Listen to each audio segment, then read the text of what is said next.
అలాగనే పారిశ్రామికవేత్తలు ముఖ్యంగా సుబ్బరాయుడు గారిని మనీష్ గారి కానీ ధన్యవాదాలు తెలియజేసుకుంటా ఉన్నాను.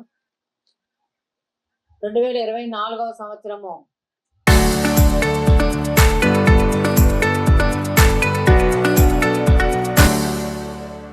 కూటమి ప్రభుత్వము అధికారంలో రావటంతో 20 లక్షల ఉద్యోగాలు ఇస్తామని ముందే చెప్పింది. తదనుగుణంగా ప్రభుత్వము చంద్రబాబు నాయుడు గారు అలాగనే లోకేష్ గారు వారి కృషితో అనేక భారీ పరిశ్రమలను అలాగనే మధ్యతరగతి ఎంఎస్ఎంఈ పార్కులను కానీ రాష్ట్రానికి తీసుకొచ్చి లక్షల కోట్ల పెట్టుబడులతో ఈరోజు యువతకి ఉపాధి అవకాశాలు కల్పిస్తూ ఈ ప్రభుత్వం ముందుకు సాగుతా ఉంది. ఒకప్పుడు రాయలసీమ అంటే ఎండుబడ్డ భూములు, ఫ్రాక్షన్ రాజకీయాలు, గొడవలు, అన్ఎడ్యుకేటెడ్ పీపుల్తో ఉండేది.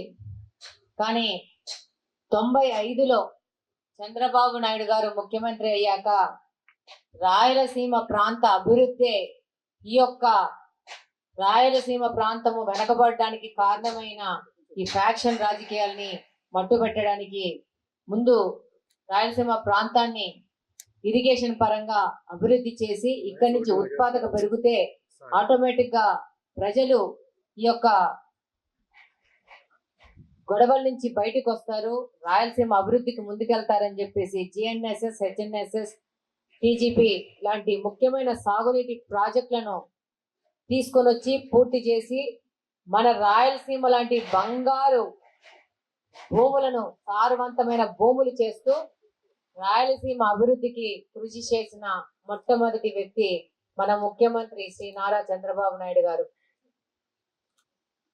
2000 సంవత్సరంలో వచ్చిన ఐటీ పరిశ్రమలను ఆనాటి ఉమ్మడి ఆంధ్రప్రదేశ్ ముఖ్యమంత్రి అయిన నారా చంద్రబాబు నాయుడు గారు ఐటీ పరిశ్రమని ప్రోత్సహించి ఫ్యాక్షన్ జోలికి వెళ్లకుండా మన రైతుల బిడ్డలు ఇంజనీరింగ్ లో చేరి మంచి సాఫ్ట్వేర్ ఉద్యోగాలు తీసుకొని వచ్చి లక్షలు సంపాదిస్తూ ఎంతో మంది యువత అమెరికా లాంటి విదేశాలకు వెళ్ళి అక్కడ సంపాదించి ఇక్కడున్న వాళ్ళ తండ్రులకి మంచి వసతి సౌకర్యాలు కల్పించి ఆర్థికంగా అభివృద్ధి చెందడమే మన ప్రాంత అభివృద్ధికి, మన కుటుంబ అభివృద్ధికి ముఖ్యమని సందేశం ఇస్తూ ఈ మధ్యన మన రాయలసీమ ఈ యొక్క రూపును మార్చిన ఘనత మన ముఖ్యమంత్రి నారా చంద్రబాబు నాయుడు గారిది.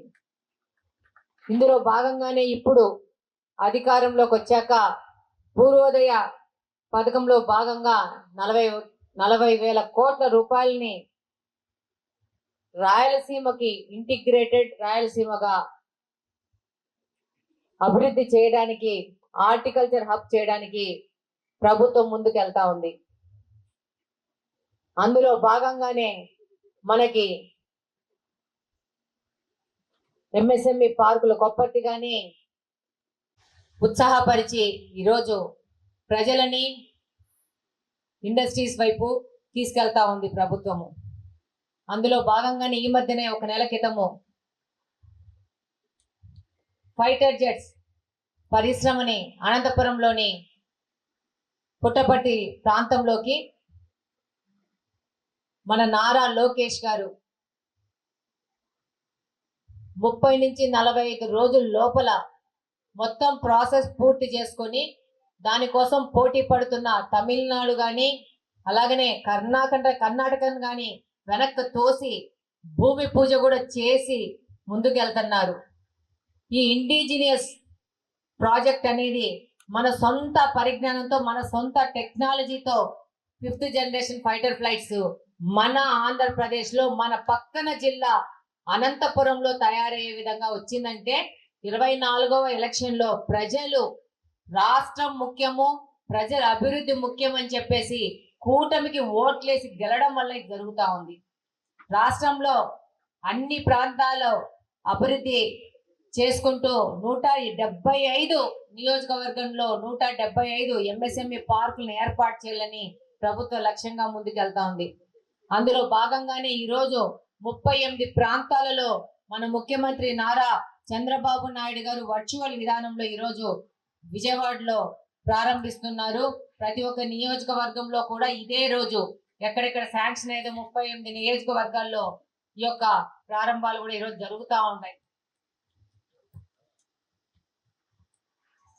ఈ కార్యక్రమాలు ఇలానే ముందుకు పోవాలంటే మన ముఖ్యమంత్రి గారు కానీ మన యువ నాయకుడు నారా లోకేష్ గారు కానీ ఒక పిలుపునిస్తున్నారు. సుస్థిరమైన ప్రభుత్వం కంటిన్యూయేషన్. 5 ఏళ్ళు ఒక ప్రభుత్వం 5 ఏళ్ళు ఒక ప్రభుత్వం చేసుకుంటా మార్చుకుంటా ఒక విధంగా నిచ్చెనెక్కేసి అదేమంటారు గేము వైకుంఠపాలి ఆడుతా ఉంటే ఈ యొక్క అభివృద్ధి ఫలాలు ప్రజలకు చేరడము ఇంపాసిబుల్. ఈరోజు గుజరాత్ లో కానీ మిగతా రాష్ట్రాలు కానీ ఒకటే ప్రభుత్వము 5 సంవత్సరాలు 10 సంవత్సరాలు 15 సంవత్సరాలు ముందుకెళ్లడం బట్టే ఆ యొక్క రాష్ట్రాలు పారిశ్రామిక రంగంలో కానీ ఇతరేతర రంగంలో కానీ ముందుకెళ్తా ఉన్నాయి. మన రాష్ట్రంలోని ప్రజలు కూడా ఈ యొక్క కులాల మోజు ఈ యొక్క మోహాలని తగ్గించుకొని మన రాష్ట్రము మన కుటుంబాలు మన పిల్లల భవిష్యత్తు కోసం ఆలోచించి ఓట్లే వేసి ఒకటే ప్రభుత్వాన్ని ముందుకు తీసుకొని వెళ్తే ఈ యొక్క ఇప్పుడు పెడుతున్న ఈ ఇన్వెస్ట్మెంట్స్ అన్ని రేపు 4-3 ఏళ్ల తర్వాత ఫలాలు ఇస్తే ఆ ఫలాలన్నీ అనుభవించేది ఏంటంటే మన పిల్లోళ్ళు. రేపు రాబో జనరేషన్ లో మన పిల్లోళ్ళు ఈ ఫలాలు అనుభవిస్తారని ఈ సందర్భంగా మీ అందరికీ తెలియజేసుకుంటున్నాను. ఈరోజు ఇక్కడ శంకుస్థాపన చేస్తున్న ఈ యొక్క MSME ఫ్లాట్ అండ్ ఫ్యాక్టరీ మన కడప నియోజకవర్గంలోని ఉత్సాహవంతమైన పారిశ్రామికవేత్తలు చిన్న తరహా పారిశ్రామికవేత్తలకు అందుబాటులో తీసుకొని వస్తున్నారు కడపలో. ఈ సందర్భంలో నేను ఒకటి చెప్పదలుచుకున్నాను. సోషల్ మీడియాలో కానీ నాకు వాట్సాప్లలో కానీ రకరకాల మాధ్యమాల్లో యువత కానీ కడపలోని ప్రజలు కానీ మేము దేని గురించైనా మాట్లాడుతున్నప్పుడు మమ్మల్ని ఎంకరేజ్ చేస్తూ కొన్ని కమెంట్స్, మమ్మల్ని విమర్శిస్తూ కొన్ని కమెంట్స్, మరి ఇది కావాలని ఉత్సాహంతో నిజంగానే కొంతమంది యువత మెసేజ్లు చేస్తూ ఉంటారు. మమ్మల్ని ఎంకరేజ్ చేస్తూ కడప నియోజకవర్గం యొక్క అభివృద్ధి గురించి కాంక్షిస్తూ ఇక్కడ కూడా పరిశ్రమలు రావాలని మాకు మెసేజెస్ చేసిన యువతకు ధన్యవాదాలు తెలియజేసుకుంటూ, అలాగనే విమర్శించే వాళ్ళను కూడా అదే ఈక్వాలిటీలో తీసుకుంటూ గత ప్రభుత్వంలో చేసిన తప్పులు కూడా ఇప్పుడు చెప్పాల్సిన అవసరం ఉంటుంది. కడప నియోజకవర్గం 167 స్క్వేర్ కిలోమీటర్స్ చాలా చిన్నది, అత్యధిక జనసాంద్రత ఉన్నది. నేను పదే చెప్తున్నాను, మన లోకేష్ గారు ఉన్నప్పుడు కూడా చెప్పినాను. దాదాపు 5 లక్షల మంది జనాభా ఉంటారు. చాలా 2 బెడ్రూమ్ ఫ్లాట్ లో 15 మంది నివసిస్తే ఎలా ఉంటుందో అలా ఉంది మన కడప. ఇండస్ట్రీస్ కావాలని పాజిటివ్ గా మాట్లాడుతున్న వాళ్ళ కోసము నేనేం మాట్లాడలేదు, కానీ ఎగతాళిగా మాట్లాడుతున్న వాళ్ళకి చెప్తున్నాము, ఇక్కడ ఉన్న ప్రభుత్వ ఆస్తులన్నీ కబ్జా గురైపోయినాయి. ఈరోజు ఒక 132 kV సబ్ స్టేషన్ కోసము 5 ఎకరాల స్థలం వెతుకుతా ఉంటే స్థలము దొరకలేని పరిస్థితితో ఈ కడపలో నడుస్తా ఉంటాం మనం. రాష్ట్రంలో 2 సబ్ స్టేషన్స్ కి మనకు ఈసారి శాంక్షన్ జరిగింది. ఒకటి మన ఎనర్జీ మినిస్టర్ గారి ఊర్లో, 2 మన కడపలో. 5 ఎకరాలు స్థలం కోసం కూడా అగచాట్లు పడాల్సిన పరిస్థితిలో ఉందంటే గత 20 సంవత్సరాల నుంచి అంతకుముందు కాంగ్రెస్, ఆ తర్వాత వైకాపా పార్టీని ఈ కార్పొరేషన్ హస్తగతంలో పెట్టడం వల్ల ఎక్కడ ప్రభుత్వ స్థలాలు దొరికినా, ప్రజలకు సంబంధించిన సొమ్ము దొరికినా వాటన్నిటి కబ్జా చేసుకుంటూ పోతా ఉంటారు. 5 లక్షల మంది జనాభా, కబ్జా చేసే వాళ్ళు 100-150 కంటే ఎక్కువ లేరు. ఈ మధ్యనే పార్కులు చెయ్యాలా, ప్రజల కోసం ముందుకెళ్లాలా అని చెప్పేసి ప్రపోజల్స్ పెట్టి ముందుకెళ్తే ఈ నా స్థలం అంటూ పేపర్లు ఎత్తుకొని వచ్చినారు పెద్ద మనుషులు. వెళ్లే ముందు అన్ని చెక్ చేసుకుని వెళ్ళినాం. అది వంక పొరంబోకులు, ప్రభుత్వం సంబంధించిన స్థలాలు. మనం ఒకటే చెప్పిన ఒక 6 నెలల క్రితం సేఫ్ కార్పొరేషన్ ప్రాపర్టీస్ అని చెప్పి ఎక్కడెక్కడ కార్పొరేషన్ సంబంధించిన స్థలాలు ఉన్నాయో, ప్రభుత్వ స్థలాలు ఉన్నాయో వాటన్నిటిని మనం జాగ్రత్త ఈ రోజు చేసుకోకపోతే రూపాయి ఖర్చు లేకుండా ఈ యొక్క భూ కబ్జాదారులు వాళ్ళు ఏ పార్టీ వాళ్ళన్నా కానీ వీటిని ఆక్యుపై చేసుకొని దొంగ పేపర్లు సృష్టించుకొని వంకపురం బోగులు కూడా రిజిస్ట్రేషన్ డాక్యుమెంట్స్ తీసుకొచ్చి చూపించే ఘనత ఈ కడపలో ఉందని చెప్పి మరొక్కసారి ప్రతి ఒక్కరికి తెలియజేసుకుంటా ఉన్నాను. మేము పని చేయడానికి సిద్ధంగా ఉన్నాం. ప్రజలకు సౌకర్యవంతమైన కడపను తయారు చేయడానికి సిద్ధంగా ఉన్నాం. మేము సిద్ధంగా ఉంటే మా వెనక నడవాల్సింది ఎవరంటే ప్రజలు. నేను ఐడెంటిఫై చేయంగానే వెంటనే ఆ లోకల్లో ఉన్న చాలా మంది వస్తారు. దీన్ని స్కూల్ కి ఇచ్చేద్దాము, దీన్ని ప్రజలు ఆడుకోవడానికి ఇచ్చేద్దాం అంటే అట్లా మళ్ళా నేను వదిలేస్తే అది ఆ కబ్జాదారుల హస్తగతంలో ఉండాలని మాత్రమే వాళ్ళ ఆలోచన. చాలా క్లియర్ గా తెలుగుదేశం పార్టీ వాళ్ళు వచ్చిన మనము కార్పొరేషన్ ప్రాపర్టీస్, ప్రభుత్వ ప్రాపర్టీస్ సేవ్ చేయాలనుకుంటున్నాము.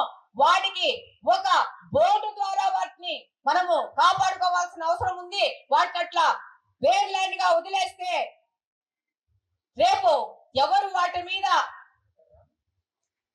ఖర్చు కట్టి పెట్టుకున్నారో వాళ్ళ హస్తగతం అవుతుందని చెప్పేసి మా వాళ్ళని కూడా చెప్పినాను. ఇంకొక పాయింట్ చెప్తున్నాను, వైకాపా పార్టీ వాళ్ళే మన తెలుగుదేశం పార్టీ వాళ్ళని పంపిస్తా ఉంటారు, కబ్జా చేసుకున్న వాళ్ళే. వీటన్నిటి నుంచి బయటకు వచ్చి ఇక్కడున్న యువతకి ఇప్పుడు ఈ రోజు చేస్తున్న లాంటి ఒక పారిశ్రామికంగా వాళ్ళకు ఫెసిలిటీ గానీ, ఒక స్కూల్ కట్టాలన్నా గానీ, ఒక అంగన్వాడీ కేంద్రం కట్టాలన్నా గానీ, ఒక సచివాలయం కట్టాలన్నా గానీ ఈ యొక్క స్థలాలనందరినీ కాపాడుకొని ప్రభుత్వ ఆధీనం చేసి ఒక బోర్డు కట్టి ప్రభుత్వాన్ని ఈ రోజు మనం దానికి స్టాంప్ వేయకపోతే ఈ కడప ప్రజలకు సంబంధించిన ఆస్తులు ఒకరిద్దరు కబ్జాదారుల చేతుల్లోకి పోతాయని చెప్పేసి ఒక్కసారి గట్టి వార్నింగ్ ఇస్తా ఉన్నాను. ఈ సందర్భంగా ఈరోజు ప్రజలందరూ అడుగుతా ఉంటారు, పరిశ్రమలు ఎక్కడా అని. పరిశ్రమలు పెట్టడానికి ఫస్ట్ స్థలాలు ఎక్కడ?